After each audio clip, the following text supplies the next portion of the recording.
Hello everyone and welcome to the channel. In this video, I will show you exactly how to turn off the activity status on Instagram. Turning off your activity status is a great way to control who sees when you were last active on the platform. First of all, open Instagram on your device. Click on your profile and tap on the three lines at the top right corner.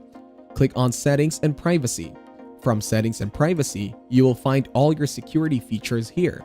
After that, it will take you to the settings menu. And from here, you need to tap on the search bar type activity. Now search for show activity here. Then you can see the status has been shown. Tap on it and turn off the show activity status. You can continue to see Instagram services if the active status is off. That is how you can turn off the activity status on Instagram. If you enjoyed this video, like it and share your comments or questions below.